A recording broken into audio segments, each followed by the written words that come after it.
Should we keep the ventilator going? If your loved one has been on a ventilator for several days or even weeks, you may be wondering what happens next. You might be asking yourself, is my loved one getting better? How do we know if the ventilator is still helping? Should we keep waiting? Are we giving up if we decide not to continue? How do we know we are making the right decision? If you're asking yourself those questions, you are not alone. Many family caregivers find themselves facing these same difficult questions when a loved one remains on a ventilator and recovery is uncertain. The good news is that understanding why a ventilator was needed in the first place, what it means to continue ventilator support over time, and the question to ask when recovery is uncertain can help replace fear and uncertainty with greater clarity and confidence as you navigate this difficult decision. Today, I'm going to be sharing how to think through the decision of whether continuing the ventilator is the right choice for your loved one. In this video, you will learn why someone may need a ventilator, why this decision can be so difficult for families, what it really means to continue ventilator support, the important questions to ask when recovery is uncertain, how to determine whether continuing the ventilator still aligns with your loved one's goal and wishes. And I will also share a few resources that may help your caregiving journey a little easier. Before we dive in, whether you're new here or you have been part of our caregiving community, welcome to Care Navigated. My name is Judy. I'm a caregiver educator, a certified hospice and a palliative care nurse practitioner, and I'm also a caregiver for my mom. This video is for education and support only and should never replace conversation with your loved one's healthcare team. If you find this content helpful, do not forget to hit the like button and subscribe to the channel. It helps YouTube share this conversation with more caregivers who may benefit from them. And you will also be notified whenever I release new videos. Now, let's get started with today's conversation. Before we talk about whether to continue a ventilator, it's important to understand why someone is placed on a ventilator in the first place. A ventilator is a machine that helps a person breathe when they are unable to breathe well enough on their own. It delivers oxygen to the lungs and helps remove carbon dioxide from the body, allowing the lungs to rest while the healthcare team treats the underlying illness or injury. There are many reasons someone may need a ventilator. They may have developed severe pneumonia, experienced a major stroke, suffered a serious injury, undergo a complicated surgery, or become critically ill from a severe infection or another medical condition that affect their ability to breathe. One important thing to understand is that a ventilator itself does not cure the illness. Instead, it provides breathing support while the healthcare team focuses on treating the condition that caused your loved one to become critically ill. Depending on the situation, that treatment may include medication, surgery, dialysis, or other therapy aimed at addressing the underlying problem. Understanding this difference is important because the ventilator is one part of your loved one's overall treatment plan. Its role is to support breathing while the healthcare team works to give the body the best opportunity to recover. Now that we've talked about why someone may need a ventilator in the first place, let's talk about why deciding whether to continue ventilator support can be one of the most difficult decisions a family will ever face. For many caregivers, this isn't simply a medical decision, it is an emotional one. When your loved one is on a ventilator, it's natural to hold on to hope that they will recover. Every day, you may find yourself looking for signs of improvement, hoping today's update will be different from yesterday's, and praying they will soon be able to breathe on their own again. At the same time, you may also hear your healthcare team talking about uncertainty, slow progress, or concern about whether your loved one will recover in the way everyone had hoped. Trying to balance hope with an uncertain reality can leave families feeling overwhelmed and unsure what to do next. Many caregivers also feel an immense sense of responsibility. They worry that whatever decision is made will determine what happened to their loved one. Some fear that continuing the ventilator may prolong suffering, while others worry that deciding not to continue means giving up or letting their loved one down. These thoughts can bring feelings of guilt, doubt, sadness, and even fear. You may find yourself wondering whether you are making the right decision or questioning whether you are truly honoring your loved one's wishes. If you have ever had any of these thoughts, please know that you are not alone. These emotions are incredibly common and they don't mean you are making the wrong decision. They simply reflect how deeply you love your loved one and how difficult it is to face decisions when the future is uncertain. Understanding why this decision feels so heavy is an important first step. Once you realize the emotions involved, it becomes easier to have thoughtful conversations with your loved one's healthcare team and begin focusing on what matters most to your loved one.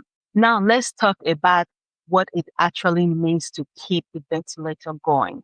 When someone is first placed on a ventilator, the hope is that it will provide breathing support while the healthcare team treats the underlying illness and give the body an opportunity to recover. In many cases, that's exactly what happens. As the illness improves, the lungs become stronger, the ventilator settings are gradually reduced, and the patient is eventually able to breathe on their own again. But sometimes recovery doesn't happen as everyone had hoped for. Despite receiving the best available medical treatment, the underlying illness may continue to worsen, or the body may not recover enough to breathe without the support of the ventilator. When that happens, the conversation begins to shift. Instead of asking, how much longer will they need the ventilator? The healthcare team may begin asking, is the ventilator still helping us achieve the goal we hoped when it was first started? This doesn't necessarily mean that all hope is lost. Rather, it means the healthcare team is reassessing how your loved one is responding to treatment and whether the ventilator is still helping move them towards recovery. These conversations are normal part of caring for someone with serious illness. They are not about making decisions too quickly or giving up. They're about taking a step back, looking at the whole picture, and making sure that the treatment being provided continue to benefit your loved one in the way everyone originally hoped.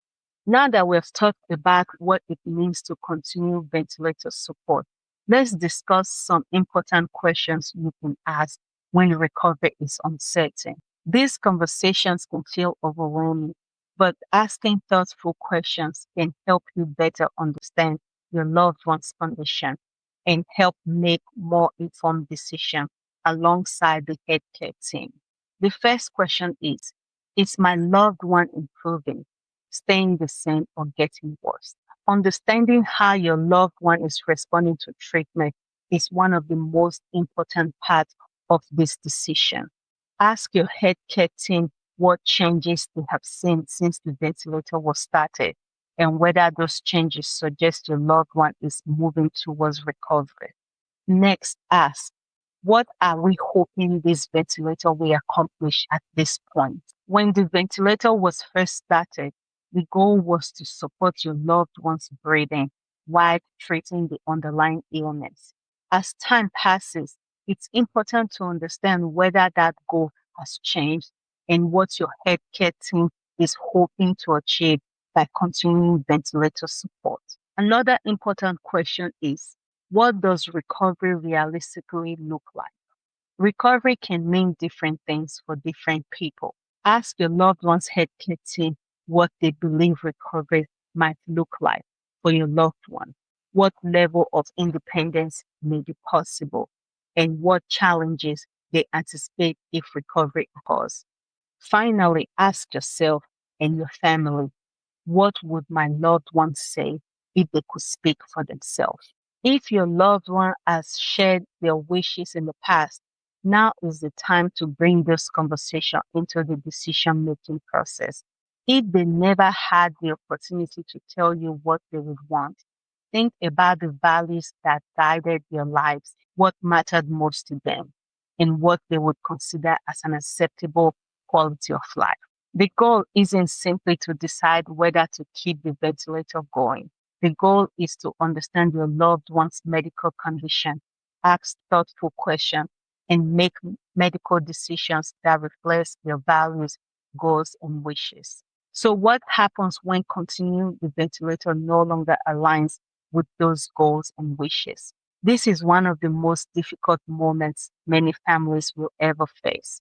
As we discussed earlier, the ventilator is often started to support breathing while the healthcare team treats the underlying illness and gives the body an opportunity to recover. Sometimes that recovery happens and the ventilator is no longer needed. But sometimes, despite receiving the best available medical care, recovery becomes less likely than everyone had hoped. When that happens, families and healthcare teams begin having important conversation about whether continuing the ventilator is still helping achieve the goal it was originally intended to accomplish. These conversations aren't about giving up. They're about making sure that the treatment your loved one receives continue to reflect the values, wishes, and the kind of care they would want if they were able to speak for themselves. It's also important to remember that there isn't one right decision for every family. Every illness is different. Every person's goals are different, and every family's journey is unique. The goal isn't simply to keep every treatment going as long as possible. The goal is to make sure every treatment, including the ventilator, continues to support the goals, values, and wishes of the person receiving that care. If you would like to learn more about ventilator, critical illness, hospice, and palliative care, or difficult healthcare decisions, I've included helpful resources in the description below. You will also find my Care Navigated resources in the description below, including my free caregiver decision guide designed to help you ask better questions and make more informed healthcare decisions. You will also find my quick caregiver guide, which provides practical step-by-step guidance for common caregiving situations, and also my caregiver decision toolkit, which offers a more comprehensive framework to help you navigate difficult medical decisions with greater clarity and confidence. If you're looking for practical products that may help support you throughout your caregiving journey, I've also included my recommended caregiver essentials in the description below. Some of the links in the descriptions are affiliate links, which means I earn a small commission if you choose to make purchase at no additional cost to you. If you choose to use this link, thank you. Your support helped me continue creating free caregiver education and practical resources for families navigating serious illness. Remember, you don't have to navigate serious illness alone. Care Navigated is here to help caregivers understand serious illness so they can navigate difficult decisions with clarity, confidence, and compassion. Thank you for spending this time with me today. Until next time, take good care of yourself and the person you love.